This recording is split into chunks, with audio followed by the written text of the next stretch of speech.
Hello people, and today we're going to do something a bit different. Okay.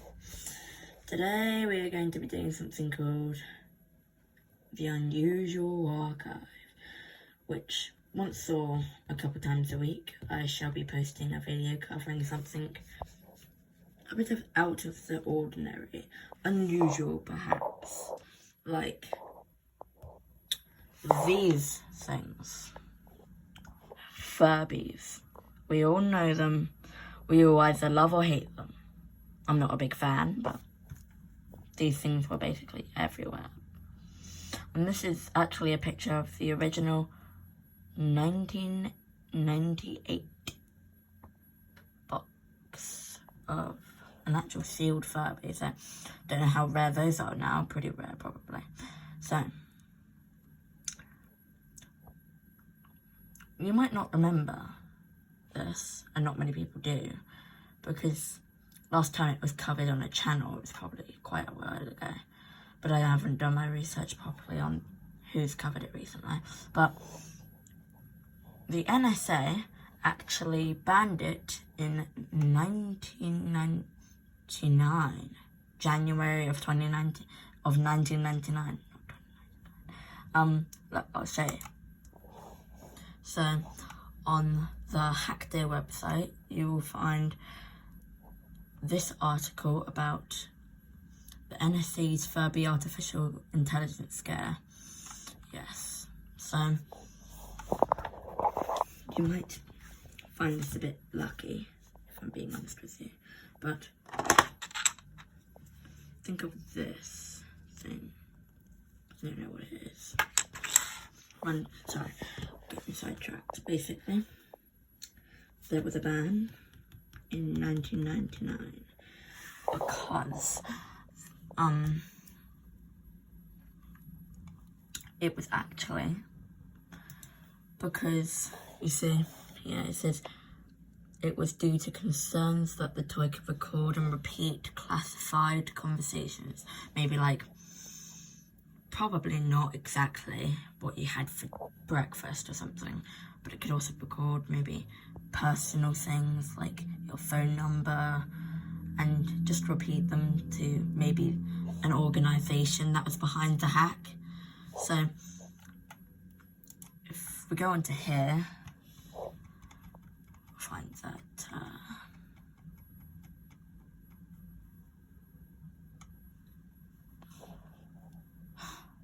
no. Yeah, we go. So you can read this if you want. By the way, this is my first time doing one of these, so don't mind if it's a bit bad. No. I hate when they do this. Give me a minute. Alright, we're back. And you can read this. I will read it for you though.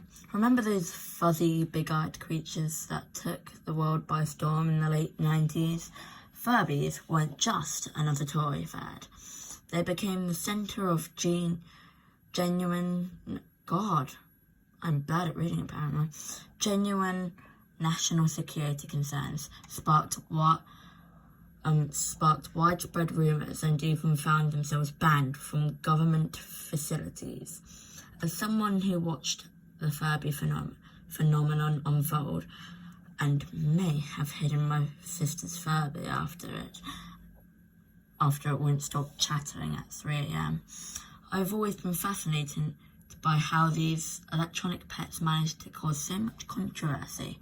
Let's dive into the surprising reasons why Furbies were banned and separate fact from fiction in this unusual chapter of toy history. So, I'm not that good with copyright either, so hopefully this video doesn't get taken down.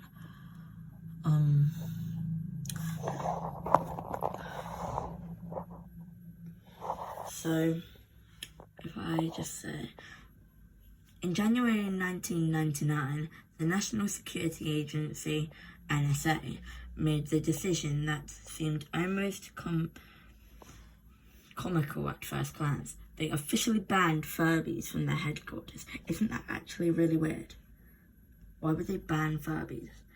Like, because it does say that they could record audio and all of that stuff, which isn't probably the best look for the company, Mattel, who actually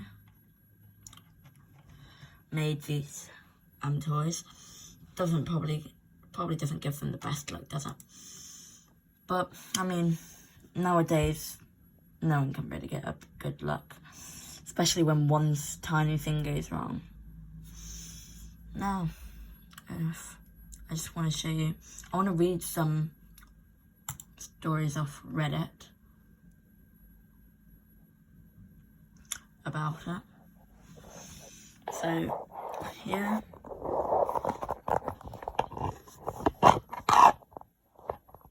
Sorry, my phone's charging at the moment, and it's hard to find up. It's good. Okay, so basically, every now and again I'm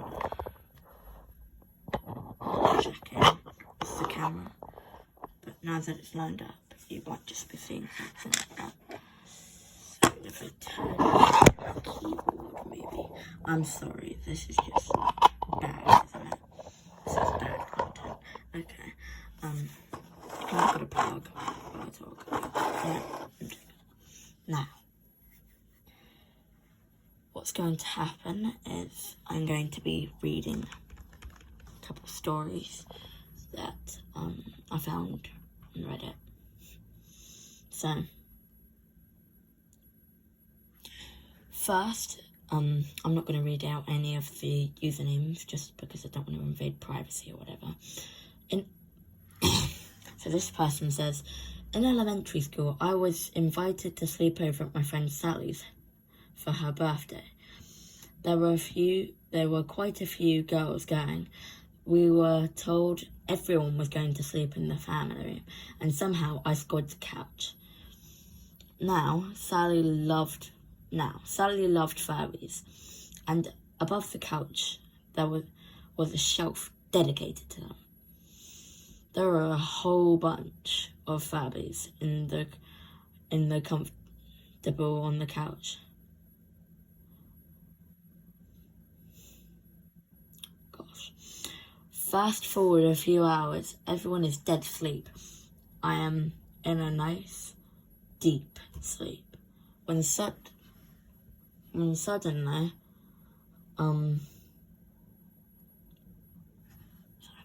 sorry, something just threw me off. Deep sleep. Sleeping film activated by whatever the hell activated Furbies. Movement or sound or whatever they come alive. I am awoken by a horde of Furbies all over me, talking and moving and looking at me.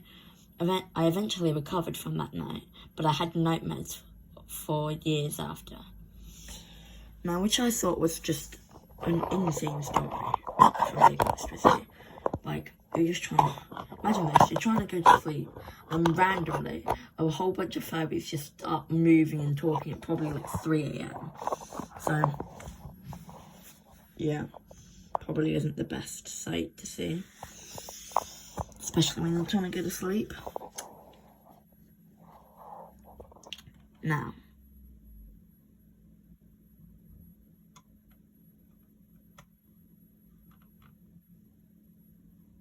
so, this person replied to that story saying they don't sleep. Never mind. Mine was only active at night.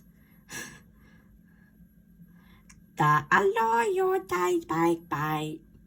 Like, shut up. Yeah, that would be me. Luckily, I don't have any talking like dolls or anything in my house anymore. But, you know.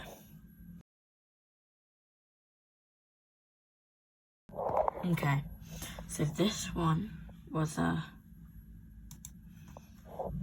this one was probably one of my favourites to research.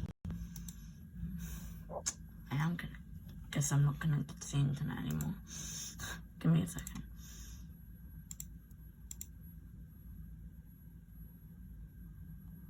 Okay, now that should load.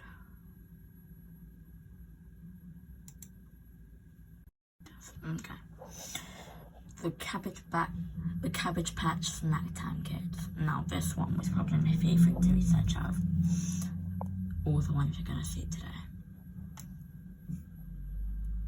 So this was basically probably very popular for people to cover like a little while ago. So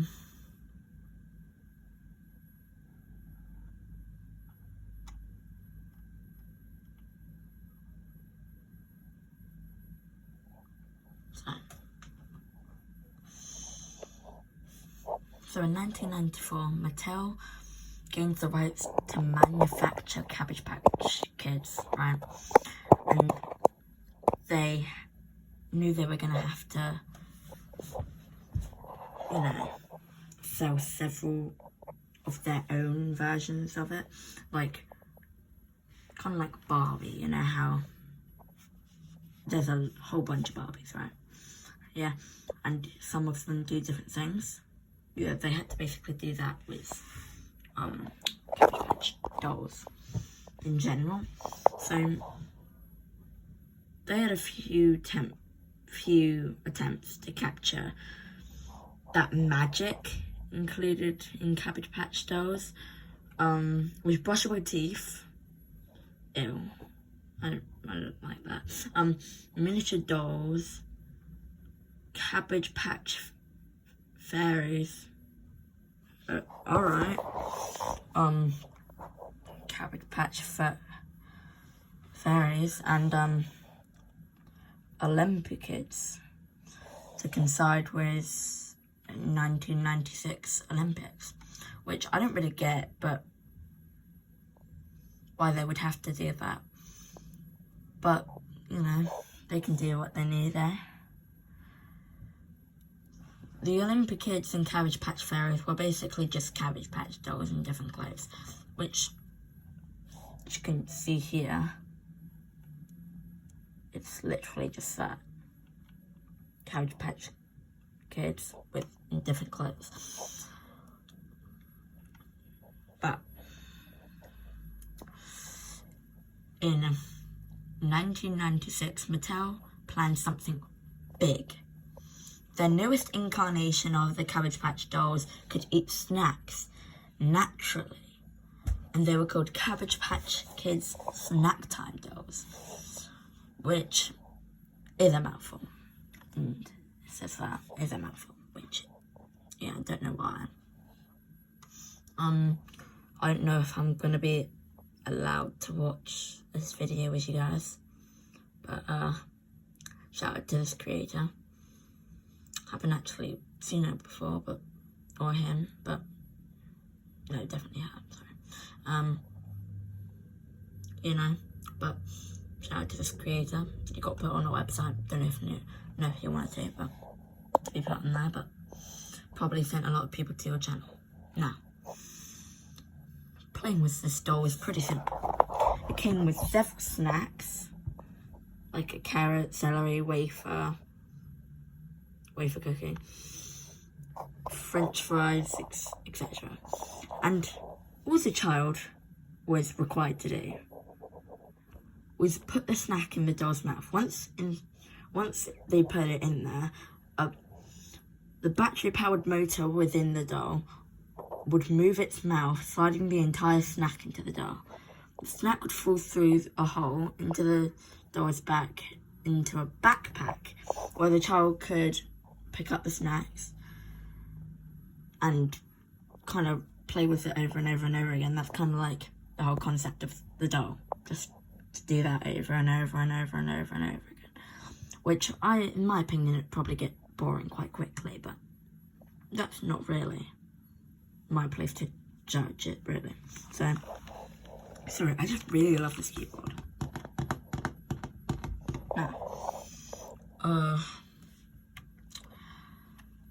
after it, people were genuinely thinking in their commercials that Mattel would describe this as magic. And also, I don't know if Mattel made Furbies. I'm just assuming that because they made basically every big brand. Let's be honest here. Of like dolls and stuff. Mostly. But because Barbies are really big. Yeah, but that doesn't really matter. And if you like, let's just put it this way.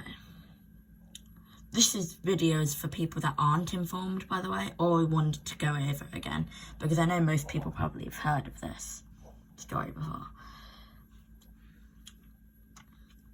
After the commercial aired, the Cabbage Patch Snack Time doll jumped to the top of several kids' Christmas lists, and Mattel knew they had a hit. But by the end of the year, over half 500,000 dolls had been sold. Some reports say 700,000. Either way, it was a success. Unfortunately, Mattel didn't know at the time, but there was a slight problem that threatened that success. I like this title, Taste for Hair and Fingers, this subtitle. Remembered that motor I mentioned? Well, I didn't mention it, the website did really, but I did the research for this. So I'm just reading it off because I don't really have a script for this.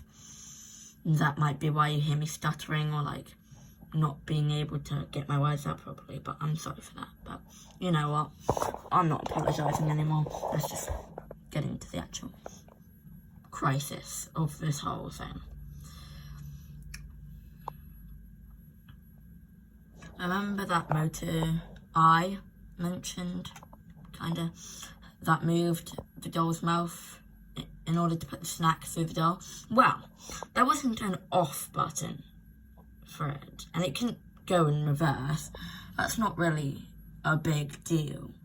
Except the kids who were often playing with these dolls were girls with long hair. And as you could probably guess, that didn't end very well.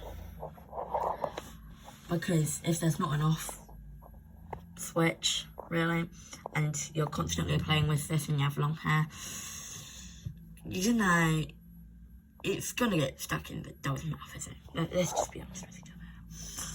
By the end of the year, the Consumers Product Safety Commission has received multiple reports of dolls eating a child's hair. Possibly the most well-known incident was that of a 7-year-old, Sarah Stevens, who, while waiting for her aunt at a hair salon, got her hair caught in her snack time doll's mouth. You see, people took a lot of pictures for evidence of the incident and was quickly reported to the media.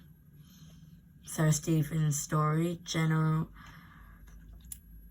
just like kind of made a lot of the company shocked, and in fact I believe that some people call the snack time dolls the dolls from hell. Yes, down here it says that. And the reporter comparing the murder-loving chucking doll, yeah, don't worry about that bit. The dolls from hell. Yeah, this is like an actual little snippet of, I think, a newspaper. Yeah, it was a newspaper.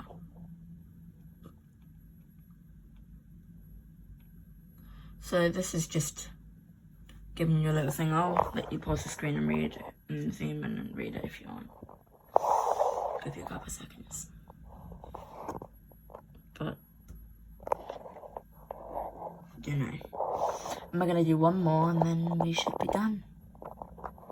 This is actually going to be a really quick part.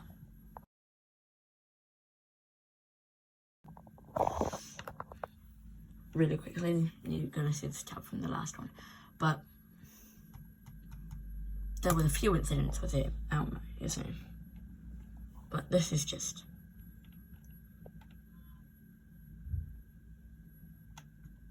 I'll be right back.